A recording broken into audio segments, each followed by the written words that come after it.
si Hana na magluluto daw ako na.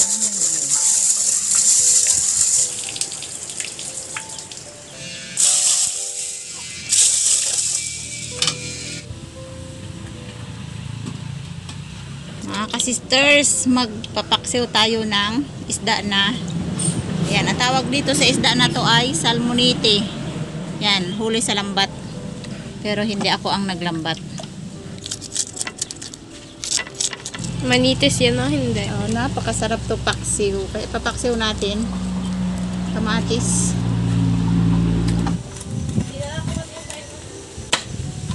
Ah?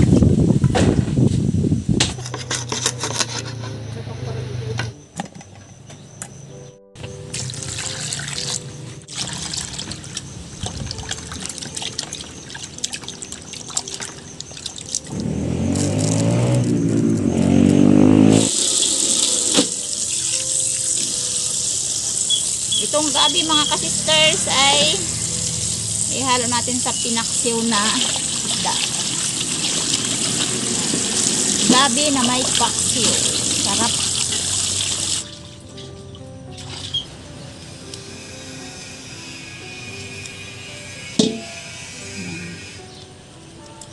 Pakilo-kilo lang natin ang pagka. Yan. Yan. Kunin natin yung pinutulan sa puwitan kasi may itim yan pag matagal mo siyang maluto.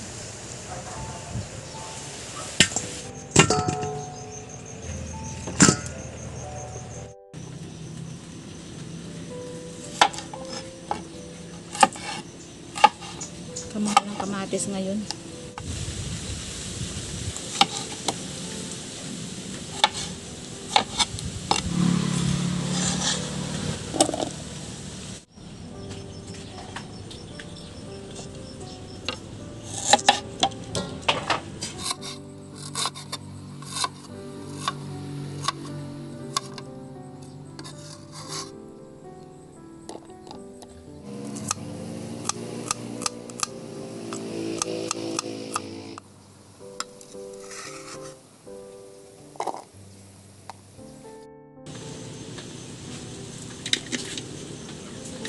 Ito yung ingredients natin sa ating pinaksiw.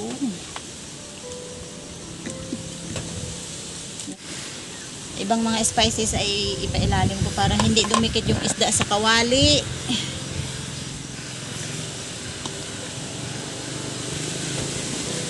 Tapos, i-combination natin yung gabi.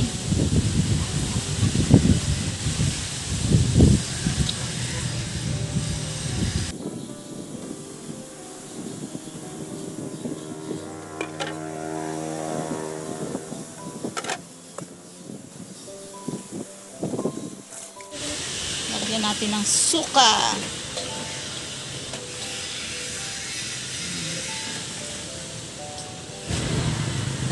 Lagyan ko lang siya ng konting paminta. Siya ng asin.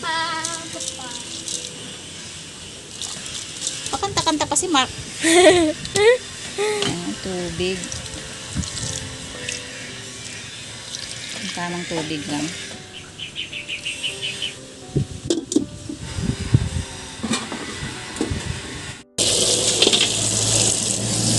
Yan ang ihalo natin sa munggo mga ka-sisters. Pamain sana to sa pangawil. Kaso lang ay hindi natuloy dahil napakalakas yung dagat. So ihalo na lang natin doon sa munggo para marami-rami.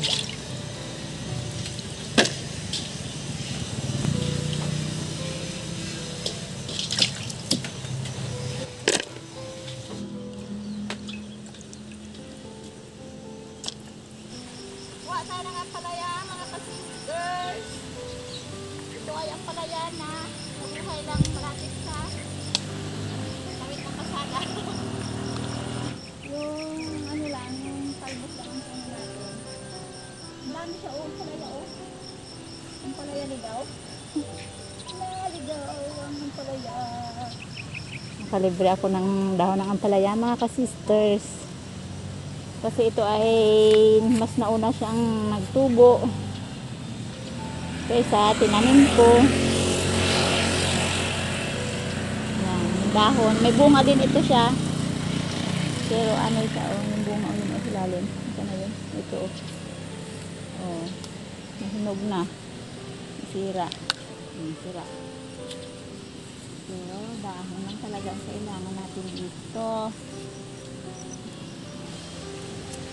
Tama na. Yan mga ka-sisters, luto na yung ating pinaksiw at luluto na naman tayo ng munggo.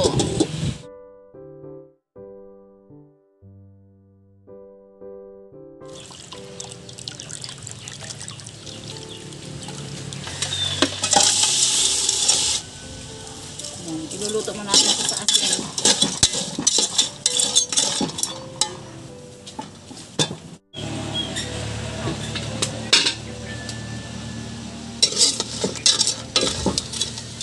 Hindi na natin gisahin ito mga ka-sisters. Ilagay na natin yung sibuyas at kamatis.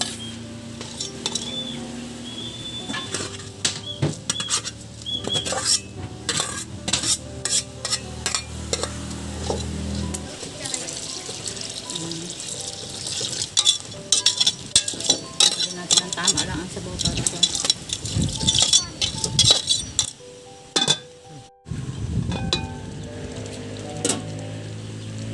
Lagyan natin ng paminta. Ayun ang ating pampalasa mga ka-sisters. Dahil luto na ang ating nilagay ng mga ingredients ay so para hindi magpait yung dahon ng ampalaya ay half cook lang ang pagkaluto. Para hindi magpait ang ating sabaw.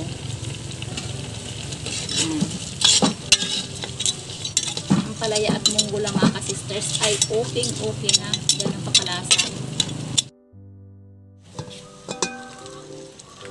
Ayan, luto na yung ating nilagay na daw ng palaya. Hanguin na natin. Ayan, kukuha lang tayo ng pang-ulam natin na tama lang. Baka kasi ano to? Mahalo-halo. Iulam pa pagka sunod na kainan. Yan, hingi daw si kapatid ng ulam at wala silang ulam. Yung gabi mga ka-sisters, kapag pinaksiw yan, masarap kasi malasa yung pinaksiw. Yung sabaw ng pinaksiw. Yan. Yan, ito lang muna. Magkasya lang sa amin.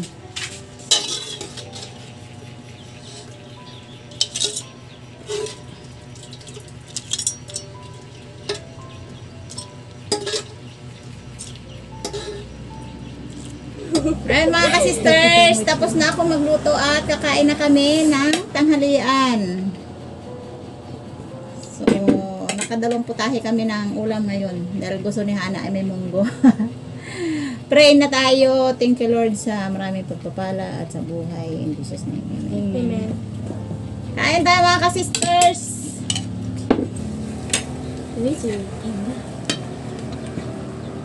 Bakbang ko.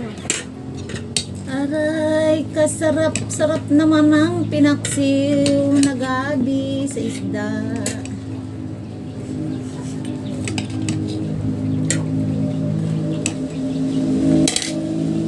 Ano sa'yo dito, ya? Fish. Fish. Fish. Ito, sobrang lasa din ito kasi sa hipon. Oh, Hana, oh, kanin. Ah. Ay, tuduhan mo na ng kain, ining. I know that. I don't know that, pero nagatawa ako. Alam mo, ang gusto ko dito sa munggo, yung yung dito, ang palaya kasi hindi siya maalat. Hipon din nga, ma. Hipon din? Oh, parang pinili ko yata. Oh. Lapit-lapit. Wala life fail. Tingnan damit ko dun. Bakit? Tingnan mo. Ganda ko tayo magtawa eh. Yung ating kanin na malahalo black. Yan, kasi bahaw. Yung niluto nung maaga pa. Tinamad na magluto ulit, ay di. Yung aking sugat na nakaret, oh. Pali agad. Sabi nila, pag ang sugat daw ay matagal mahilom, ibig sabihin diabetic. Ako hindi diabetic. 2 araw lang, hilom na, Yung akin, katagal. Ibig sabihin, mas blood sugar ka. Mantalang ako nga ang kape, para soft drinks. Pero, huwag mo ipagmalaki. Akin, madali ano ang akin. Hindi natin pwede ipagmalaki na ganun. Tanging May si God healing lang din. ang dapat pasalamatan sa mga kalusugan na extraordinary. Diba? Extraordinary. Strength. Kain tayo mga ka-sisters. Medyo nag-init-init na dito sa amin kasi katatapos lang ng bagyo. Tapos ka pala? Hmm. Ba't parang di nagdaan? Pero hindi pa rin kami pwedeng magpalaot dahil yung bugso ng bagyo ay malakas pa rin sa dagat. Kaya bili-bili lang muna tayo ng isda. At saka tamang-tama pa tayo mga ka-sisters kasi busy ako sa pagagamas ng palay dahil sa sobrang medyo malawak. Kaya na, matagal matapos. Gan! Ang ulam nila? Oo, nagluto kami. Wow naman. Yung munggo hindi ko ginisa. Ay, hindi na lang. Oo. Yun o, kuha ka ng ano. Yun o, may mangkok dyan o. Ayan lang. Ikaw na lang magtakal dyan. At kami ay kumakain. Pili ka yung may paksiw na ano. Ito masarap din yan. Yung magabi na pinaksiw. Tapos may tawag yan, may salmonite. Tapos pinangalawan kagabi yung may munggo. Tapos nilagyan ko siya ng ano, ng dahon ng ampalaya. Tapos yung ampalaya ay kinuha natin sa tabi ng kalsada dahil tumubo lang. Walang may-ari. Tabi pa ng kalsada. Oo, kita mo yan dyan? Sa labas lang ng bakod natin. Ano? Palaya sa tabi ng kalsada. Ampalaya na walang may-ari kasi nagtubo na hindi tinanim. Ganun lang yun. The missing bean. Damiting.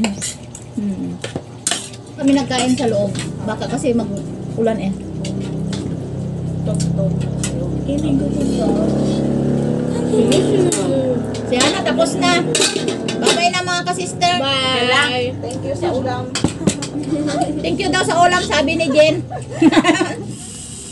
Ayan mga ka-sisters, pagtapos kong kumain ay dito na naman ako pupunta sa palayan kasi nga hindi pa naubos yung aking dadamuhan at talaga namang napakarami pang aking gagamasan. Kaya bawat araw mga ka-sisters ay pagtapos namin kumain ay dito kaagad ako pumupunta. Hanggat di nauubos yan ay hindi ko siya titigilan kasi nga ay sayang naman ang palay na maraming damo na hindi madamuhan. So ayan mga ka-sisters ay antabayanan nyo lang hanggang sa matapos yung aking gawain at babay na.